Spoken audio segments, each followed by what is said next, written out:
The only sound, a relentless, insidious whisper in the velvet blackness of the Sultan's private chambers. The scratch of a quill on parchment, each stroke a tiny wound, each drop of ink a dark bloom on the page, carrying the weight of 1,000 silent deaths. Do you hear it? That faint, maddening rasp, barely audible above your own frantic beating heart? This act, this solitary treason, was never meant to be witnessed, never meant to be transcribed. It was a secret, destined to poison the dynasty from within. They say no one was meant to hear, no one dared to read. But those letters, those cursed missives, were penned not with common ink, but with the very bloodline of a dynasty. A poison, distilled word by treacherous word.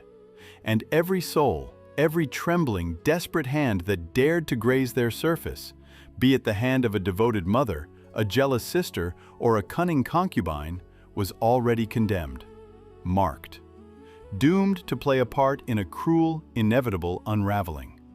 Now, behold, there it lies, cast in the fleeting glow of a single defiant moonbeam piercing the ancient lattice.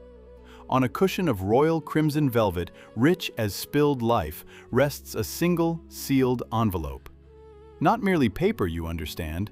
Never just paper, for those who wield true power know better. Its ancient wax seal, intricate and forbidding, stares back like an unblinking eye, the eye of history itself, piercing the veil of secrecy, seeing too much, knowing all that is yet to unfold. This is the heart of the shadow, the core of the betrayal. Can you feel it? The air, thick and heavy, pressing down, suffocating. A silence so profound it screams with the agony of unspoken fears. A silence pregnant with the unspeakable ambitions of women who would stake everything for a whisper of influence. A shift in the delicate balance of power.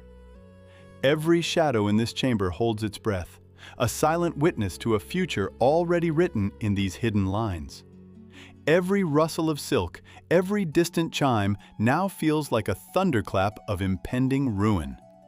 This is not a message, this is a sentence. A verdict sealed by fate, waiting to unravel the very threads of a bloodline.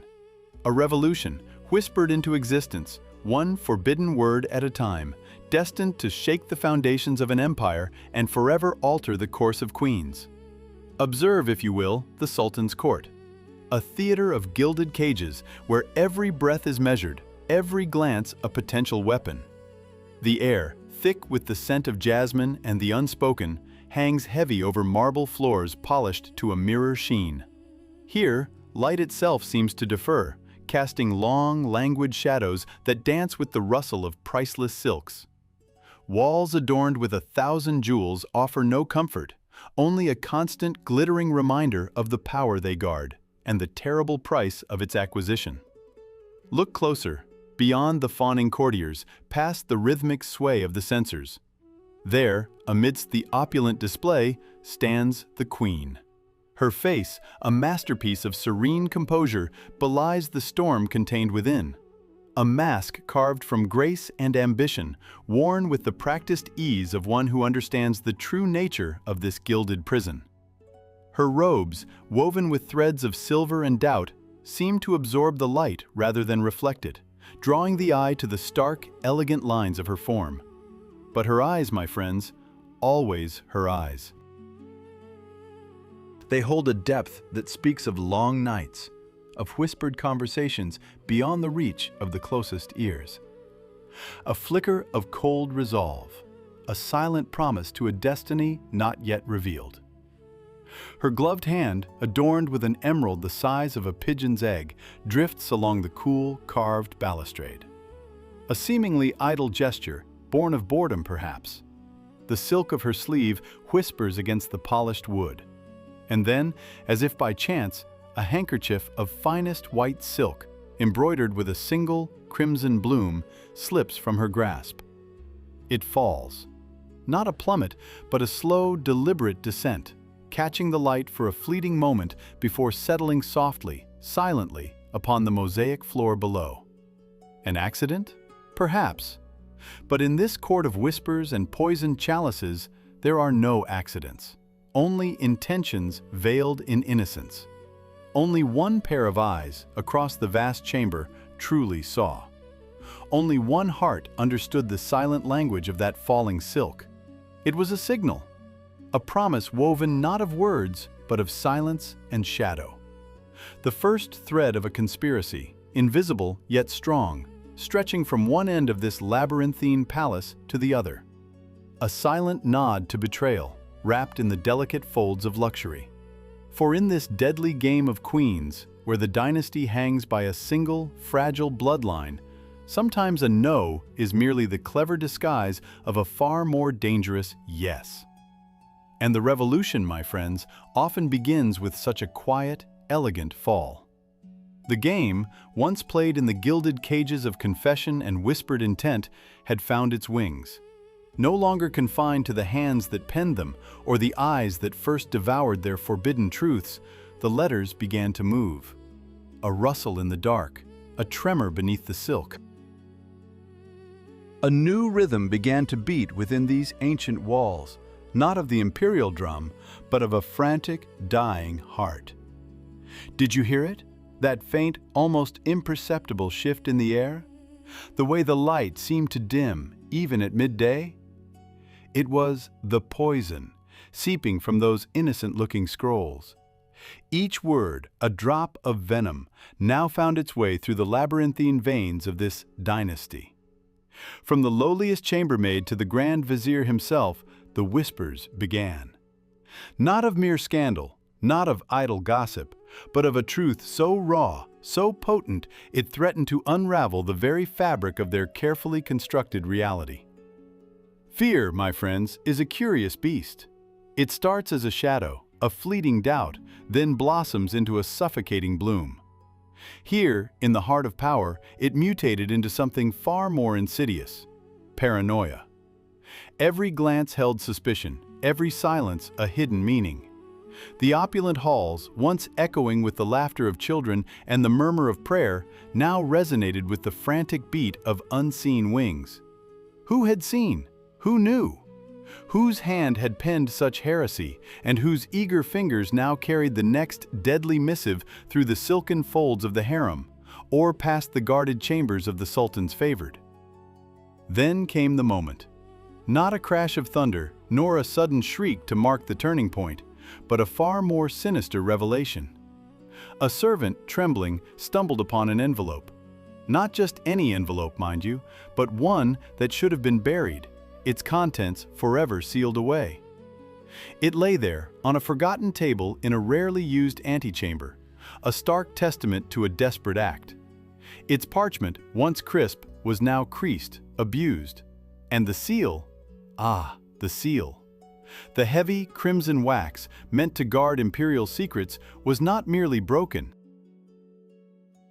It was shattered. Look closer. Can you not see it? The rough, jagged edges, the desperate claw marks etched into the hardened resin. No elegant knife had sliced this open. No practiced hand had carefully prized it apart. This was an act of brutal vandalism, born of pure, unadulterated desperation. A frantic tearing, a desperate need to know, to understand, to uncover. The truth, it seems, can be as violent as a sword. The palace's silence, that carefully cultivated illusion of peace, was indeed broken. Not by a scream that would alert the guards, but by a rustle. The rustle of forbidden paper, the rustle of truth, tearing through the very flesh of lies that had sustained this bloodline for centuries. No one, not the Sultan in his gilded bed, nor the humblest concubine in her silken sheets, slept soundly anymore. The illusion of safety, that comforting blanket woven from power and privilege, had been ripped away.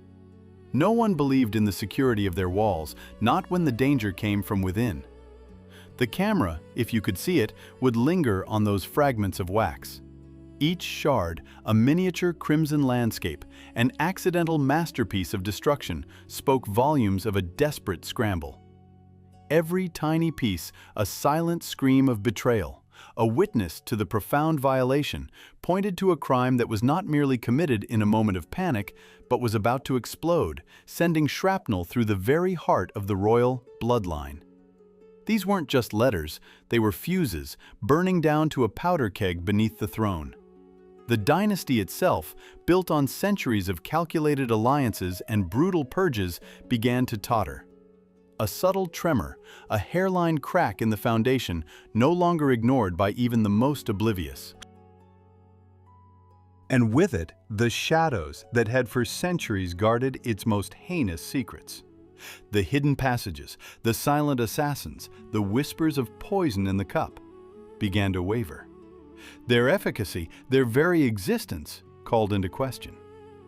The time for quiet diplomacy, for veiled threats, was over. Silence, once the ultimate protector, the deepest vault for imperial sins, had ceased to be a shield. It was now merely an empty space, waiting to be filled by the roaring fire of revolution. The whispers, you see, they had long ceased to be mere echoes in the vast labyrinthine corridors. They had become a current, a dark, silent river flowing beneath the very foundations of the palace. Those forbidden letters, once mere parchment and ink, had woven a spell, not of love or war, but of doubt. They had planted seeds of disquiet in the fertile, treacherous soil of the elite's minds. Not a roar from the streets, no. This revolution was far more insidious, far more deadly. It had begun in the quiet chambers, in the knowing glances exchanged over a goblet of wine, in the sudden chill that fell over dinner tables where once laughter reigned. And now the hour had come. Look closely behind this very pillar, for the air itself feels heavy with unspoken consequence. The Sultan's chamber, usually a theater of bustling courtiers and shimmering silks, is eerily still. A solitary lamp casts long, dancing shadows, making the ornate patterns on the carpet writhe like serpents. The scent of jasmine and cypress, usually comforting, now clings to the air, thick and cloying like a shroud. Two figures. One, older, his face a map of the dynasty's burdens, sits upon cushions of crimson and gold. His eyes, though weary, still hold the glint of a predator, softened now by a weariness that only power, perpetually threatened, can inflict. The other, younger, stands before him, posture deferential, yet a coiled tension beneath the luxurious fabric of his robes betrays a different kind of strength. He holds a silver tray. Upon it, a single crystal goblet. Sherbet. A rich, ruby-red concoction, shimmering with flecks of gold leaf, chilled to perfection. Innocent, wouldn't you say? So deceptively sweet. A customary offering, a gesture of respect, or perhaps a final courtesy. Their eyes meet. A silence descends, profound and absolute, swallowing even the distant call of a nightingale. In that exchange, an empire's fate is weighed. A lifetime of unspoken grievances, of ambition nurtured in the dark, of betrayal simmering beneath a veneer of loyalty, all condensed into this single, potent moment. The older man's gaze is a question, a challenge, and a surrender all at once. The younger's, a cold, unblinking mirror. There is no triumph yet, only a chilling resolve. He extends the tray. The older hand, trembling almost imperceptibly, reaches for the goblet. The crystal feels cool, perhaps too cool, against his skin. He lifts it, the ruby liquid swirling enticingly. He inhales deeply, the sweet fragrance filling his lungs. A final breath, perhaps, before the change. The price of power has always been bloody, hasn't it? Swords drawn, armies clashing, the roar of battle echoing across vast plains. But sometimes, my dear, it is paid not with a sword, nor with a grand declaration, but with a subtle, almost imperceptible taste. A phantom whisper on the tongue. The taste of poison dissolving in sweetness. He drinks. Slow, deliberate. His throat works, the rich liquid descending. Not a flicker of emotion crosses his face. The mask of the Sultan, honed over decades, holds firm. But watch his eyes. Ah, the eyes. In their depths, for one fleeting instant, a flicker. Is it the dawning realization of ultimate despair, the bitter understanding of a game lost? Or is it the profound, terrifying peace of a decision made, an escape from the relentless burden? We cannot truly know, can we? Only the shadows witness such truths. The goblet is returned to the tray, an almost imperceptible clink the only sound. The younger man bows, a gesture steeped in tradition, yet now imbued with a chilling new meaning. He does not look back as he retreats into the deeper shadows of the chamber. And the older man? He remains seated, silent, unmoving. The jasmine scent thickens, the lamp flickers. Power, once a tangible crown, now a silent, unseen transfer. This was no mere assassination. This was a metamorphosis, a quiet, ruthless rebirth of authority, conducted in the hallowed stillness of these very halls. A shadow has devoured a shadow, and the dynasty, like a serpent, has shed its skin, leaving behind only the cold, glistening promise of a new, perhaps even more treacherous reign. The silence that followed the storm was a heavier shroud than any velvet, thick with the memory of screams. Dust motes danced in the slivers of light piercing the grand chambers, illuminating the faint, indelible stains on marble and the disturbed patterns of ancient tapestries. What remained after the tempest of forbidden letters? Only echoes, my friend. And a throne, cold and unforgiving. Look closely. Where the swift current of betrayal once raged, now there is stillness. Who amongst them held fast to life, and who was swept away into the depths? There were no heroes in that dark hour, nor villains. Only souls clutching at existence and those whose grip failed. The blood, yes, it dries on the silks, becoming but a deeper shade of crimson.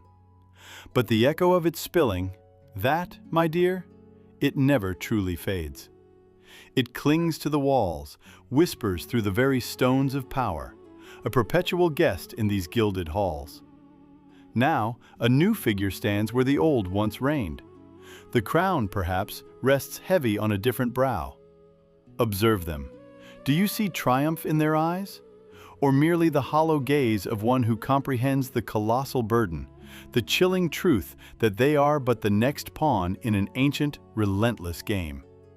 They stand amidst the ruins of a world shattered by mere words, a revolution sparked by a whisper, a secret message none were meant to read. The dynasty endures, yes, but its foundation trembles. For the true revolution, remember this, always begins not with the clash of steel, but with a single, dangerous thought. A letter passed in shadow, a word uttered behind a pillar, a secret that unravels the very fabric of an empire. And the shadows, my watchful friend, they are always patient, always ready to reclaim what they believe is theirs, for the bloodline, ever so silently, continues its relentless, tragic tale.